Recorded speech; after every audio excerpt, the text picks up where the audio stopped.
जी hello. Welcome sir. Yes welcome ठीक sir. है ना। जी ओके। अब मैं देखिए प्लीज। ये रेट हो गई। अब मैं आपको आ रहा हूं जैसे फंडामेंटल राइट्स के जी तहत ये आर्टिकल 32 के तहत हो गई। तो फंडामेंटल राइट खत्म हो गया। और इसके बाद जो है आता है directive principle of state policy part 4। जी जी क्योंकि जैसा कि मैंने बताया कि फंडामेंटल राइट्स में हैव्स एंड हैव्स नॉट के बीच में जो बैलेंस बिठालना है, जो कि प्राइम मिनिस्टर की ड्यूटी होती है वेलफेयर स्कीम्स। तो वेलफेयर स्कीम्स का पूरा कॉन्सेप्ट आता है directive principle of state policy में। जी फंडामेंटल राइट में इंडिविजुअल को जो राइट्स मिले हुए हैं, अब इंडिविजुअल को राइट मिले होने में क्या हुआ था कि जितने भी ये संविधान संशोधन पारित करने पड़े, वो बड़े बड़े लोग थे। केशवानंद भारती ये बहुत बड़े मठाधीश थे। इन इनके पास से जमीन को निकाल के गरीब लोगों में डिस्ट्रीब्यूट करना बहुत मुश्किल था। ये मैं बैकग्राउंड जी में बता रहा जी हूँ। जी तो ये पार्ट 3 फंडामेंटल राइट और पार्ट 4 आर्टिकल 36 से 51, ये पूरा concept directive principle of state policy, यानी स्टेट की क्या क्या ड्यूटीज हैं for maintaining the welfare of the state, जिसमें हाँ वेलफेयर स्कीम्स होती हैं, उनको लागू कैसे कराया जाए, ये सारा पूरा चैप्टर ही, पूरा पार्ट जो 4th है, ये इसी से जी रिलेटेड है। जी directive principle of state policy, जिसमें डिफरेंट आर्टिकल्स हैं जी 36 से लेके। अब इसमें देखो बेसिक अंतर मैं पहले बता दूं हाँ कि fundamental rights they are enforceable in the court of law, जी while on the other hand directive principles of state policy, they are, although they are not enforceable in a court of law, but it does not mean they are not so important. Rather they are fundamental in the governance of the country. क्यों? जी कि अगर आपने welfare state बनाना है, तो हम्म, बड़े बड़े लोगों ने जो जमीनें कब्जा कर रखी थी, हम्म, तो सीलिंग एक्ट लाया गया, agriculture ceiling act, urban area का सीलिंग एक्ट। ये इसीलिए एक्ट लाए गए कि जिनके पास ज्यादा जमीन थी, उनको एक सीलिंग लिमिट के ऊपर वाली जमीन को निकालना था और गरीब लोगों को बांटना था।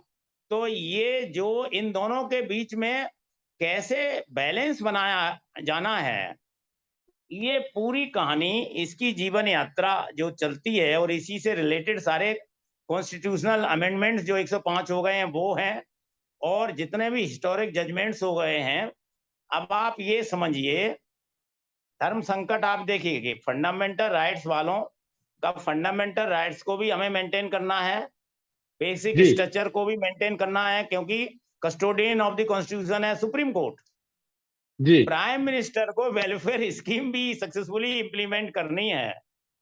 तो मिक्स्ड इकोनॉमी का जो कॉन्सेप्ट है, तो कितना कठिन ये प्राइम मिनिस्टर्स के लिए रहा होगा कि जी धीरे धीरे, भाई आपके जितने भी रजवाड़े थे, 562 रियासतें थी, ये जमीनें कब्जा किए हुए थे, जमींदार लोग थे। डिफरेंट स्टेट्स हैं, जैसे जमींदारी एबोलिशन एक्ट आपका सर ये रियासतें टोटल 562 थी क्या? 5, रियासतों की इनफैक्ट इनफैक्ट ये टोटल 565 थी। अच्छा जी जी हाँ। 565 थी, जिनमें 3 जो थी ये सबसे टफ थी। कौन कौन सी पंडित सर? नेहरू ने कश्मीर की रियासत को वल्लभ भाई पटेल को नहीं दिया, और इन्होंने कहा इसको हम देख लेंगे। और जी जूनागढ़ जी जूनागढ़ ना और हैदराबाद, सबसे जी टफ हैदराबाद थी। हैदराबाद जो ओवैसी आदि इसके फोर फादर्स आदि यही थे, जी है ना। हाँ तो हाँ अगर ये तीनों रियासतें कश्मीर वाली भी अगर वल्लभ भाई पटेल को दे देते तो ये नासूर जो बना हुआ था ये जो है तंग नहीं करता। ये जी थैंक्स टू दिस गवर्नमेंट कि इन्होंने आके बड़ी मुश्किल से इस चीज को ये कर पाए हैं, है ना। जी तो ये बड़ा जी हिस्टोरिक तिथि है हाँ कि कि 2019 में 5 अगस्त को जब ये बिल पारित हुआ और 31 जी अक्टूबर जो है ना 2019 को ये हाँ Jammu and Kashmir state dismantle होके दो दो यूनियन जी टेरिटरी हो गई हैं, ठीक है ना। हाँ जी सर। तो साथी लोग आप लोग सुन रहे हैं तो इसीलिए मैंने पिछली बार भी पूछा था आप लोगों से कि आज की डेट में 28 स्टेट हैं और 8 यूनियन टेरिटरी हैं, ठीक है ना। पहले हाँ 29 स्टेट थे, 7 यूनियन टेरिटरी थी। अब वो जो है ना 28 स्टेट और देखिए बीच बीच में यही तो होता है, हम पढ़ा रहे हैं या आप पढ़ रहे हैं कॉन्स्टिट्यूशन, लेकिन वो इंटर रिलेटेड है। आपके जी सर। नंबर हाँ ऑफ स्टेट यूनियन टेरिटरी ये माइंड में होनी चाहिए। अगर अगर आप भूल जाते हैं तो तत्काल उसको रिवाइज करने का तरीका ये होता है। हम भूल जाते हैं तो फिर मैं देखता हूँ कौन कौन सी यूनियन टेरिटरी इसमें वो हुई है ना। एक्सक्यूज में जी मैं जी अम्मा आ गई, मैं एक मिनट खोल देता हूँ। हाँ हाँ तो इस तरह से जो है अब मैं आपको डायरेक्टिव, हाँ खुला है अम्मा, आप अकेले सर में। आप सर बच्चों को इतना बढ़िया अपना टाइम दे रहे हैं, ये बहुत सौभाग्य है लड़कों का या जो नहीं नहीं पढ़ने वाले पहले लोग हैं। हाँ पहले पूरा हो जाने दो फिर हम लोग डिस्कस करते हैं, नहीं क्योंकि नहीं अब हम मतलब बहुत अच्छा लग रहा है सर। सर बहुत आप अच्छा अपना लग रहा है, समझ भी आ रहा है। जी जी जी हाँ जी सर। तो हाँ चलें सर। डायरेक्टिव हाँ प्रिंसिपल ऑफ स्टेट पॉलिसी ये आप लोगों के लिए जानना इसलिए जरूरी है कि इसमें आर्टिकल्स जो है ना 36 से लेके 51 है। ये enforceable in the court of law जरूर नहीं है, जी लेकिन ये फंडामेंटल इसलिए है कि अल्टीमेटली हमारे कॉन्स्टिट्यूशन का उद्देश्य क्या था। हमारे जी इसका कॉन्स्टिट्यूशन में जो प्रियम्बल में दिया हुआ है उद्देश्य हाँ क्या है, हमें अपने कंट्री को एक वेलफेयर स्टेट बनाना है। जी एक एक्सक्यूज में, हाँ अम्मा देखो,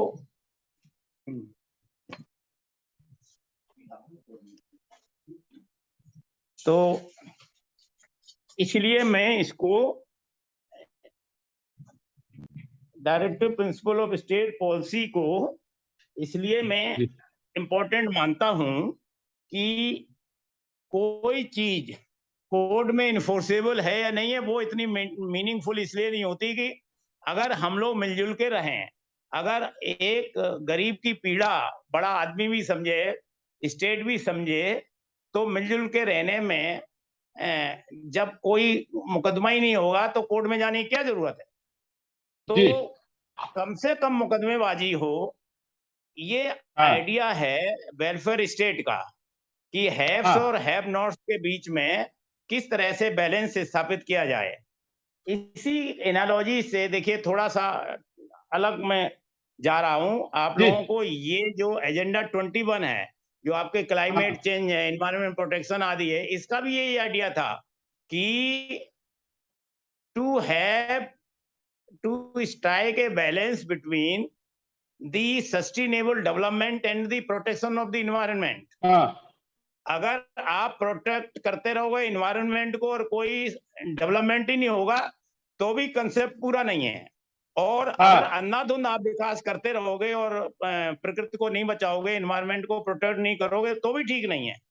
तो जी need of the hour is to strike a perfect balance between हाँ the two. In the same way there हाँ is a perfect need of striking a balance between the हाँ fundamental rights and the directive principle of state policy, ठीक है ना। हाँ yes sir. तो इसीलिए ये आर्टिकल 36 से लेके 51 और हाँ एक उसी में 51 में ही एक जो फंडामेंटल ड्यूटीज का एक पार्ट 4th ए जो 10 फंडामेंटल ड्यूटीज थी उसको 11 फंडामेंटल ड्यूटीज किया गया है। तो मैं आज कोशिश करूंगा आपको ये directive principles of state policy हो जाए और आपके वो 10 फंडामेंटल ड्यूटीज हो जाएं, ठीक है ना जी। तो हम शुरू करते हैं आपके ये directive principles of state policy से रिलेटेड कौन कौन से आर्टिकल्स हैं। आर्टिकल जो 36 है, हाँ पहले तो ये समझ लो कि ये कॉन्सेप्ट जो है directive principles of state policy कहाँ से लिया गया है। अपने कॉन्स्टिट्यूशन में जो आया ये आयरलैंड से आया है, ठीक है ना। जी हाँ, आयरलैंड के कॉन्स्टिट्यूशन से directive principle of state policy का कॉन्सेप्ट लिया गया है, ठीक है ना। बाकी हमने आप बता दिया कि ये यद्यपि ये इन्फोर्सेबल नहीं है फिर भी ये बहुत ही फंडामेंटल है, क्योंकि वेलफेयर स्टेट बनाने के लिए ये बैलेंस बनाना बहुत जरूरी है। तो अब इसी की देखिए बेसिक हमने आपको बता दिया, अब इसी की समरी है आर्टिकल जो 36 है, ठीक है ना।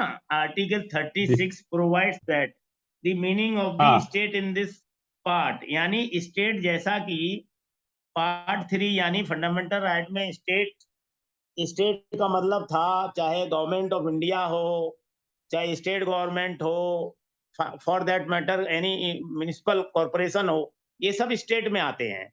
जैसे इलेक्ट्रिसिटी बोर्ड है for charging the electricity bills, तो वो स्टेट कहलाता है, ठीक है ना।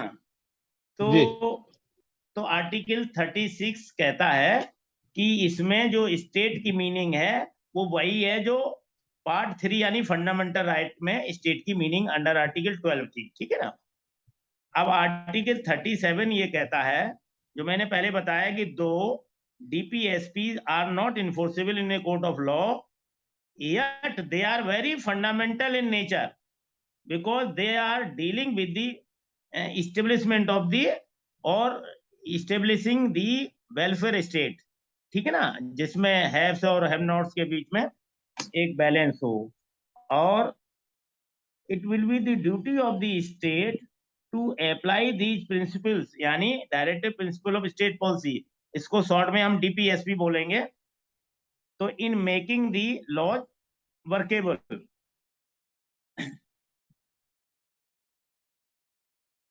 if a court of law finds that the law in question seeks to give effect to the DPSPs in relation to Article 14 right to equality before law or Article 19 IE 6 freedoms and thus save such laws from unconstitutionality, कहने का मतलब यह है कि चाहे आपके ये fundamental rights का ही क्वेश्चन क्यों ना हो सुप्रीम कोर्ट में, तो इनकी कॉन्स्टिट्यूशनैलिटी में ये आइसोलेशन में इनका डिस्कस नहीं होता है।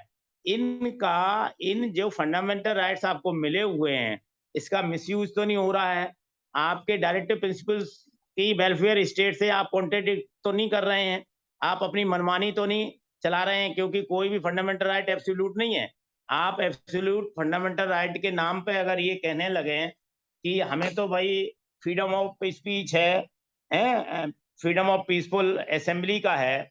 मैं उदाहरण दे रहा हूं कि जैसे ये किसानों का आंदोलन था, आपको कृषि कानून मान्य नहीं थे, तो कोई भी व्यक्ति अगर कोई पॉलिटिकल पार्टी है या इंडिविजुअल पर्सन है, अगर गवर्नमेंट कोई भी कानून लाती है, अगर आपको लगता है कि ये किसानों के फेवर में नहीं है या आम पब्लिक के फेवर में नहीं है, तो क्या कर सकते हैं भाई, आप हाई कोर्ट या सुप्रीम कोर्ट में इसको स्टे लाइए। सुप्रीम कोर्ट ने ऑलरेडी इनको स्टे कर दिया था। किसी को भी ये अधिकार नहीं है कि रोड जाम करे, पब्लिक प्रॉपर्टी को क्षति पहुंचाए।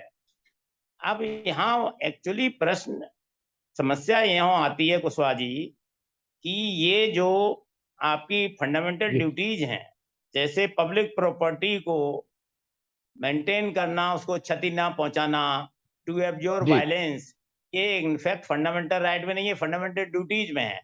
हमारे देश का दुर्भाग्य यही है कि फंडामेंटल राइट्स के नाम पे इसका लोग इतना मिसयूज करते हैं कि अपनी फंडामेंटल ड्यूटीज भूल जाते हैं। जी सर, जी सर, हाँ। राकेश टिकैत एंड कंपनी को आपको उनका विरोध करने का पूरा अधिकार था, लेकिन लाल किले ने क्या लिया था कि आपने हमारे देश के तिरंगा को वहां से उतार के इतना उपद्रव फैलाया। तो ये सारी चीजें क्या है कि ये हमारे चूंकि फंडामेंटल ड्यूटीज में डाल दी गई हैं, जी कि जी पब्लिक प्रॉपर्टी को नुकसान ना पहुंचाना। अगर ये पब्लिक प्रॉपर्टी को नुकसान ना पहुंचाने के लिए, जैसे हमारे योगी ने इन लोगों से वसूली करना शुरू किया था, तो मैं आपको ये कहना ये चाह रहा हूं कि ये डीपीएसपी जो है स्टेट मैटर है। अगर ये स्टेट्स, जैसे योगी ने कानून बना के अपना इन लोगों से वसूली करना शुरू कर दिया था, अगर पॉलिटिक्स बीच में ना आए, क्योंकि कुछ स्टेट मानिए राजस्थान आदि हैं जैसे कांग्रेस द्वारा शासित हैं, तो जहां पब्लिक प्रॉपर्टी का मैटर आए उसमें इनको पॉलिटिकल एजेंडा से ऊपर उठ के राष्ट्र का एजेंडा सोचना चाहिए, क्योंकि ये डीपीएसपी में कानून बनाने का अधिकार स्टेट का होता है। तो डीपीएसपी अगर कानून बनाएगा, जैसे जेडएलआर एक्ट है, ये जेडएलआर एक्ट अगर ना बनता हमारे यूपी में, तो जमींदारी एबॉलिश होने के बाद जो गरीब लोगों को तमाम जमीनें दी गई जो लैंडलेस थे, वो तो गरीब ही बने रहते। जी जी तो मीनिंग रेयर भाई कि इसमें चाहे वो वर्कर हो चाहे गरीब आदमी हो, उस व्यक्ति को भी एक डिग्निफाइड जीवन जीने का अधिकार है, क्योंकि right to life and personal liberty तो सभी को मिला हुआ है। तो जी ये बैलेंस बनाने के लिए जितने भी ये इसमें आर्टिकल्स हैं उनका पर्पज यही है। इसको मैं शॉर्ट में बता दिया हूं और वही इन आर्टिकल्स में है। हाँ जैसे आपके आर्टिकल 38 क्या कहता जी है कि provides that the state shall secure a social order for the promotion हाँ of the welfare of the people at large. Article 38 ये जी कहता है। आर्टिकल हाँ ठीक है ना। जी 39 कहता है कि certain principles of policy to be followed by the state is the citizens, यानी equal pay for equal work for both man हाँ एंड वीमेन। तो हाँ ये आपका 39 में है। आर्टिकल 39 एमंग अदर हाँ थिंग्स, आर्टिकल 39 जो कहता है कि equal pay for equal work for man and women, दोनों हाँ के लिए। हाँ क्योंकि पहले हाँ पहले लोगों को माइंड में ये रहता था ना कि महिलाएं जी इतनी बलिष्ठ नहीं होती, उनको इक्वल पे नहीं मिलनी चाहिए। तो अब वो कॉन्सेप्ट खत्म हो गया कि they are equally, they should be हाँ इक्वली पेड। अगर इक्वल वर्क करती हैं तो इक्वल पे उनको मिलनी चाहिए, ठीक है ना। जी तो 39 बी 39 बी कहता है कि ownership and control of material resources of the community are so हाँ distributed as best to serve the common good. यानी जितने भी जी ओनरशिप हैं एंड मटेरियल रिसोर्सेज हैं, वो हाँ इतने रिडिस्ट्रीब्यूट हो जाने चाहिए थे, गरीब आदमी के पास भी जमीन रहे वो भी अपना पैदा कर सके। मतलब हाँ पूरा लबो लबाब इसका ये है। आर्टिकल 39 में एबीसी जो पार्ट किए हैं, और इसमें आर्टिकल 39A 42वें संविधान संशोधन 1976 के तहत ये जोड़ा गया है। इसमें क्या है कि ये बहुत इंपॉर्टेंट है। Article 39A it provides for equal justice and free legal aid. हाँ ये फ्री लीगल एड का कॉन्सेप्ट जो आया है वो आर्टिकल हाँ 39A के तहत हाँ आया, ठीक है ना। क्योंकि बहुत से लोग ऐसे इतने गरीब होते हैं कि वो मुकदमेबाजी में नहीं जा सकते, तो उनको फ्री लीगल एड उपलब्ध कराई जाती है अंडर आर्टिकल 39A। ओके। जी आर्टिकल 40 ये बहुत इंपॉर्टेंट है, ऑर्गेनाइजेशन ऑफ विलेज पंचायत। जी ऑर्गेनाइजेशन ऑफ विलेज पंचायत। अब आप देखिए कि आर्टिकल 40 यद्यपि डीपीएसपी में है, लेकिन जो 73rd कॉन्स्टिट्यूशनल अमेंडमेंट हुआ 1992 में, 73rd and 74th, they are very जी इंपॉर्टेंट। 73rd में ये विलेज पंचायत को कॉन्स्टिट्यूशनल दर्जा दे दिया है। जी वो इसलिए दिया गया क्योंकि विलेज पंचायत जो है वो एक तरह से पार्लियामेंट है गांव की। जी इसमें मुकदमेबाजी ज्यादा ना हो, तो उसको हाँ कॉन्स्टिट्यूशनल स्टेटस दे दिया, क्योंकि सेंटर में गवर्नमेंट बदलती रह सकती है, स्टेट में गवर्नमेंट बदलती रह सकती है, तो हाँ ये टॉप लीडर्स अपनी मनमानी ना कर पाए। बहुत से, मैं आपको कुशवाहा जी बताऊं, मैं जब जिलों में होता था, मैंने जी ऐसे ऐसे प्रधान देखे हैं।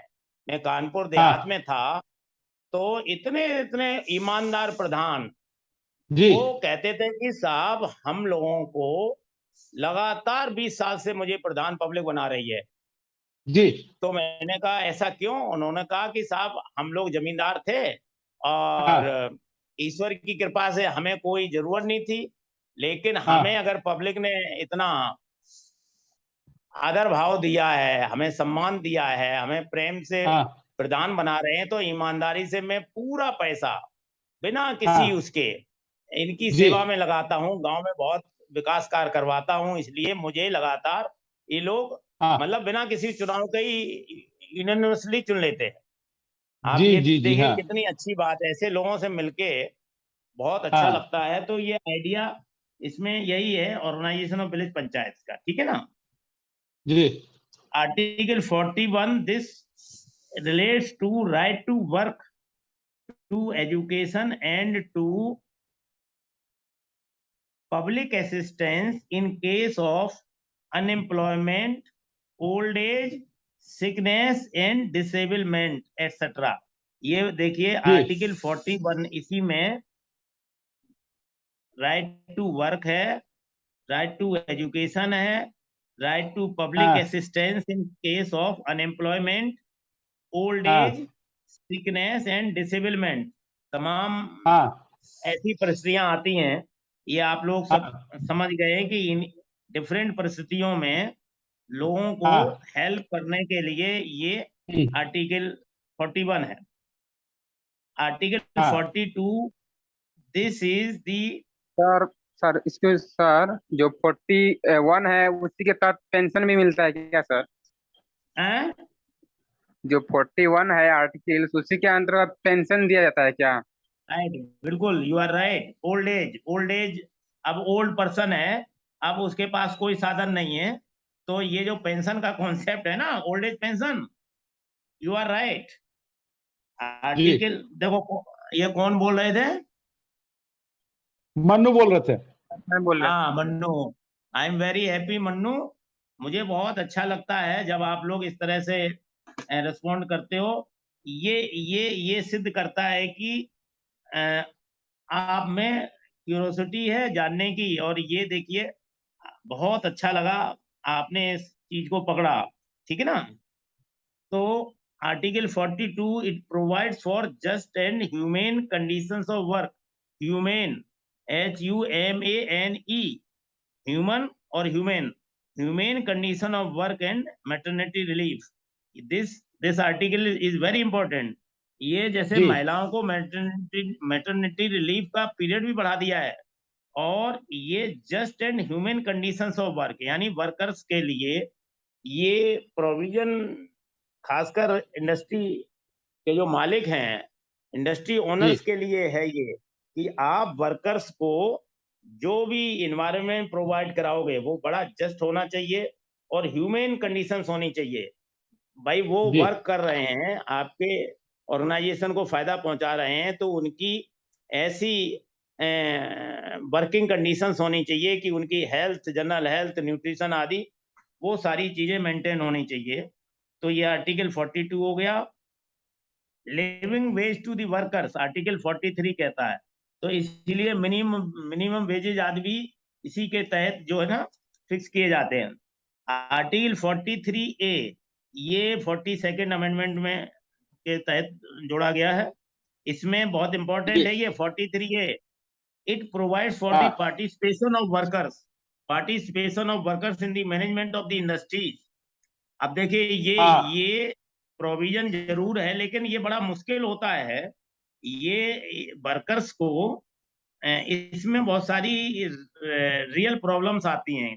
क्योंकि मैं गाजियाबाद में बहुत साल रहा हूँ, मैंने देखा है इनमें जी एक्चुअली सर। होता क्या है कि वर्कर्स का पार्टिसिपेशन मैनेजमेंट में होना चाहिए, लेकिन वर्कर्स में से ही इनमें कुछ दलाल पैदा हो जाते हैं। वर्कर्स के जो लीडर्स होते हैं, तो ये जो दलाल हो जाते हैं, ये मैनेजमेंट से भी पैसा खाते हैं और कर्मचारियों से भी पैसा खाते हैं। जी ये प्रथा अगर खत्म हो जाए तो workers participation in the management, ये मतलब बिल्कुल नहीं है। मान लीजिए 1000 वर्कर्स हैं, तो हर वर्कर को तो पार्टिसिपेशन मिल नहीं सकता है। उनमें से जो बहुत अच्छे वर्कर्स आदि होते हैं उनको पार्टिसिपेशन, तो आइडिया यही है।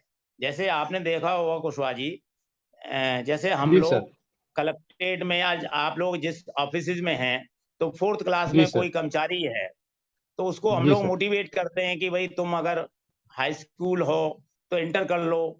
इंटर कर लोगे तो आप 4th क्लास से अगर प्रमोशन होता है तो क्लास 3 में भी जा सकते हो, है ना। जी कोई छोटा जी मोटा एग्जाम होता है, डिपार्टमेंटल होता है। तो आइडिया जी इसमें यही है कि वर्कर को जिंदगी भर आप वर्कर्स के रूप में ही ना रखो, हैं, उसको हाँ एजुकेट कराइए। अगर वो अच्छा काम करता है तो उसको जी मैनेजमेंट में पार्टिसिपेट करो, तो उस तरह के उसको ऐसे अवसर मिले जिससे कि वो खुद भी उसी पर्सनैलिटी डेवलप हो और जी आपकी ऑर्गेनाइजेशन को भी वो विकसित करे और उसकी फैमिली भी विकसित हो। जी ठीक है ना। तो ये आपका हो गया है आर्टिकल 44। ये uniform civil code for citizens, ये आप लोगों के लिए जानना इसलिए जरूरी है कि क्योंकि आजकल देखिए बड़ा बहस चल रही है, यूनिफॉर्म सिविल कोड आए या ना आए। तो ये जी सर। हाँ कॉन्स्टिट्यूशन का आर्टिकल 44 है, this provide for uniform civil code. ठीक है ना। जी तो जब जी कॉन्स्टिट्यूशन में ही प्रोविजन है, तो यूनिफॉर्म सिविल कोड आना या ना आना, ये जी इसकी अनावश्यक बहस की जरूरत नहीं है, because this is a constitutional right. provision under Article 44, जी Uniform Civil Code for the Citizens.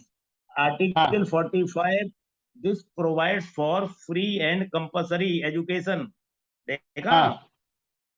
हाँ ये हाँ ये ये मन्नू और अन्य सभी बच्चे आप लोगों को बीच में हमने एक और बोला था जब प्रीवियस क्लासेस में कि free and compulsory education for children between the age of 6 and 14, उनको क्या ये यस। मिला है नया फंडामेंटल राइट। बोलिए, इस आर्टिकल के तहत मिला fundamental right. Article 21A, sir article 20A 21, 20A article 21A, ठीक है ना। Yes sir. तो ये आर्टिकल जो 47 है डीपीएसपी का, ये जब ये आपका 86 अमेंडमेंट जो 2002 में आया, उससे पहले से ही ये आर्टिकल 45, क्योंकि ये फंडामेंटल राइट के रूप में नहीं है, लेकिन ये स्टेट पॉलिसी में है, directive principle of state policy में है कि it is the duty of the state to motivate the parents कि वो अपने बच्चों को फ्री एंड कंपलसरी एजुकेशन दिलवाएं, बच्चों को काम में ना डाल दें। जब पढ़ने की उम्र है जी तो उसको, तो ये इसका मीनिंग है। Article 46, promotion of educational and economic interests of the SC, STs and OBC, other weaker sections.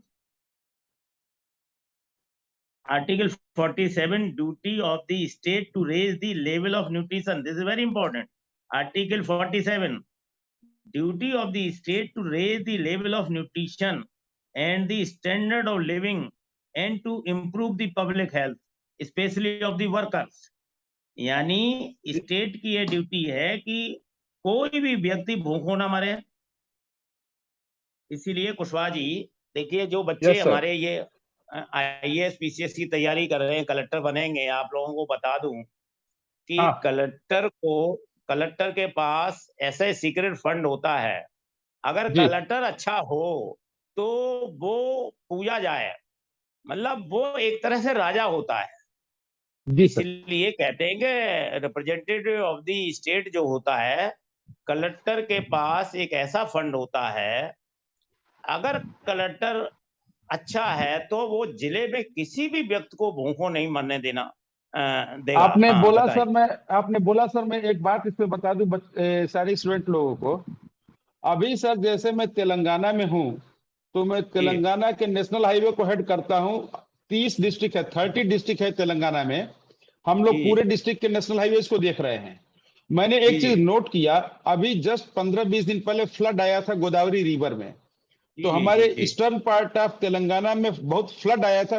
4 district affected हुए थे, जी भद्राद्री जी। कोथागुडम, मुलुगु डिस्ट्रिक्ट और वारंगल, और एक है जयशंकर भोपालपल्ली। तो ओके। जैसा जैसा आप बोल रहे हैं सर, एक हमारा डिस्ट्रिक्ट मजिस्ट्रेट है भद्राद्री कोथागुडम डिस्ट्रिक्ट का। तो वो सर 2017 बैच का टॉपर है अपने बैच का यूपीएससी का। जी और जी। इतना डेडिकेटेड कलेक्टर है सर कि जब उनके यहाँ फ्लड आया तो वो बंदा रात में अपना बोट लेके निकल गया सर। और पूरा हाँ ट्राइबल बेल्ट है, भद्राद्री कोथागुडम पूरा ट्राइबल बेल्ट है। राइट उन्होंने राइट। लगातार काम किया, एक हफ्ते तक लोगों को बचाया, कई जगह ब्रीच आया, कई गांव में फ्लड डूबे, लेकिन ही हैज डिवोटेड, उसने बहुत काम किया। तो सर जी ये है जी। कि संसाधन है, जिसके में इच्छा होती है वो लोगों के लिए काम करते हैं, काम बस करने की बस क्षमता तो है ही सर। हाँ प्रोएक्टिव होके जो उस अधिकारी काम करता है, प्रोएक्टिव जी सर। होके हाँ मैं आपको अभी अपना उदाहरण बाद में बताऊंगा, क्योंकि मैं आगे जी थोड़ा सर। बच्चों को बता दूं कि जो वहाँ के हाँ कलेक्टर ने किया ये मुझे भी मौका मिला। मैं जब SDM था फर्रुखाबाद में, बाढ़ आ गई थी, तो हम लोगों हाँ ने कैसे लोगों को बचाया है। और बिल्कुल जैसे आपने ये कहा, एक्चुअली होता यही है कि जब आप अपने लोगों से प्यार करते हो, जब आप अपनी ड्यूटी को प्रोएक्टिव तरीके से करते हो, तो आप अंदर से ऊर्जा आपको मोटिवेट करती है ये, मिलती है है ना। जी तो सर। हाँ बहुत अच्छा हाँ उदाहरण दिया। और ये ऐसे अधिकारियों की अब कमी नहीं है। और खासकर मोदी जी के टाइम में आप देखिए स्पोर्ट्स पर्सन्स को मोटिवेट किया है। और मैं ये समझता हूँ कि आप जितने भी ओलंपिक्स और या जो भी आएंगे ना, इसमें हमारे मेडल भी बढ़ेंगे और हर फील्ड में हमारे अधिकारी भी मोटिवेटेड होंगे। ओके, फिर आगे बढ़ते हैं। ये अब आर्टिकल 48 जी। है, organization of agriculture and animal husbandry, ठीक है ना। अब इसी में आर्टिकल 48A है, ये यस बहुत सर। इंपॉर्टेंट है। आप लोग ये इसको देखो कि ये क्यों इंपॉर्टेंट है। This is very important. This Article 48A, this was added by 42nd Constitutional Amendment 1976. This provide for the protection and improvement of the environment. अब यस आप सर। ये देखिए कि यहाँ पे स्टेट की ड्यूटी है। अभी मैं उदाहरण दूंगा आपको, केस लॉ बताऊंगा, अगर टाइम परमिट किया, नहीं तो बाद में बताऊंगा। Article 48A binds the state to dot dot dot to protect the environment. जी ओके, सर। जी आप लोग नोट करिए, बहुत ही ये इंपॉर्टेंट है। Article 48A binds the state to protect the environment. And article जो फंडामेंटल ड्यूटीज में है 51A जी जी, नोट करिए उसको भी, वो आगे जी आएगा। Article 51A within bracket A within bracket G that जी binds the individual to protect the environment। दोनों चीजें समझिए कि article 48A that binds the state to protect the environment and article 51AG binds the individual to protect the environment। Okay. जी अब जब कभी मौका मिलेगा तो MC मेहता क्यों फेमस हो गए, अमर हो गए। MC मेहता जो सीनियर एडवोकेट है, उनको पद्म भूषण आदि मिल चुका है। MC मेहता वर्ष MC Mehta versus union of India case, आपके कानपुर की 40 टैनरीज, ये लोग कितना परेशान किए थे, गंदा पानी फैलाते थे, इन सबको क्लोज कराया सुप्रीम कोर्ट में। तमाम जो है PIL दायर हुई हैं, उस पर हम आएंगे। तो ये कहने का मतलब है कि आर्टिकल 48A सुप्रीम कोर्ट में यही कहा था, क्योंकि जब टेनरी वालों ने ये कहा कि वी आर नॉट, हम अपने जो एफ्लुएंट वाटर है, जो गंदा पानी है, वो डायरेक्टली हम गंगा में नहीं बहाते हैं, हम तो जो है जी नालों में वो करते हैं। तो सुप्रीम कोर्ट ने कहा था कि under article 48A it is the duty of the state, and under article 51AG it is the duty of the individual. तो चाहे वो कलेक्टर हो, चाहे स्टेट हो, चाहे हाई कोर्ट हो, चाहे कोई भी हो, प्रत्येक की ड्यूटी है, कॉन्स्टिट्यूशनल ड्यूटीज हैं ये। हर जी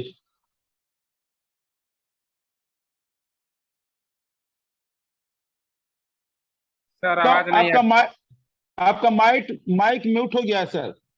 जितेंद्र सर, आपका माइक म्यूट हो गया है।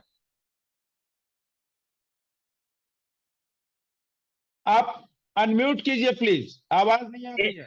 एक मिनट बस, मैं एक मिनट में ओके फिनिश करता हूं। आर्टिकल 49 कहता है ये to protect the monuments and places in objects of national importance. जितने भी आपके मॉन्यूमेंट्स हैं, जो धरोहर है, हमारी विरासत है, यूनेस्को के जितने भी हैं, उनको प्रोटेक्ट करने का ये आर्टिकल 49 प्रोवाइड करता है। Article 50 is very important, separation of judiciary from the executive. जी article 50, article 51 promotion of international peace and security, international peace और जितने भी एग्रीमेंट्स आदि होते हैं उनको ऑनर करना। तो इस तरह से आपके ये आर्टिकल 36 से लेके 51, ये पूरी एक जिस्ट आ गई आपकी directive principle of state policy, ये पूरा पार्ट 4 हो गया है। अब एक इसमें 10 जो फंडामेंटल ड्यूटीज है, 1 मिनट में अगर टाइम परमिट करे तो उसको कर दूं। अभी है टाइम? टाइम है, एक मिनट नहीं, है, खत्म आप कीजिए। होगा। हाँ, हाँ नहीं तो वो 10 फंडामेंटल ड्यूटीज जो है ना, वो ये लोग देख लेंगे। पार्ट 4A में है 10 फंडामेंटल ड्यूटीज की जगह 11 हो गई है। जो बच्चों को फंडामेंटल राइट मिला है, तो पेरेंट की फंडामेंटल ड्यूटी हो गई है। तो नाउ हाँ अगर ये पूछा जाए कि कितनी फंडामेंटल ड्यूटीज है, तो 11 है। Okay, thank you very much. Thank you sir. Thank you sir, thank you. किसी बच्चों को, किन्हीं Thank you, लोगों को sir. कुछ बोलना हो तो बोले। अभी हाँ, हम लोग बताइए। किन्हीं को बोलना हो, हम लोग हर सेशन लेके आएंगे। शुभम कुशवाहा भी आने के लिए तैयार है, जो पिछले साल का IAS UPSC टॉपर है। और भी बच्चे लोग और काफी लोग बोलना चाहते हैं। और जितेंद्र सर का तो रेगुलर गाइडेंस मिलेगा सबको। तो मुझे लगता है आप लोगों को मेहनत करने की जरूरत है। पढ़ने का थोड़ा कठिन होता है, पढ़ाई इजी नहीं है, पढ़ने के समय मन लगाना पड़ता है। तो किसी को कोई कुछ कहना हो तो कहे, 1 मिनट से कम का टाइम है, मैं नहीं तो पुष्पा जी फिर हम एक बात लोग। बताऊं, मैं तो बच्चों को ये बता दीजिएगा कि हम ये मेरा जी सर। मोबाइल व्हाट्सएप पे कभी भी ये हमसे शेयर कर सकते हैं अपनी नॉलेज को। मुझे बड़ा खुशी होगी, बिकॉज आई एम स्टूडेंट। और चाहे स्पोर्ट्स, चाहे किसी अन्य जनरल स्टडी के टॉपिक पे, मुझे तो बहुत ही आनंद आएगा, क्योंकि मैं तो भाई हाँ। इन लोगों से भी सीखता हूँ। भाई देखिए,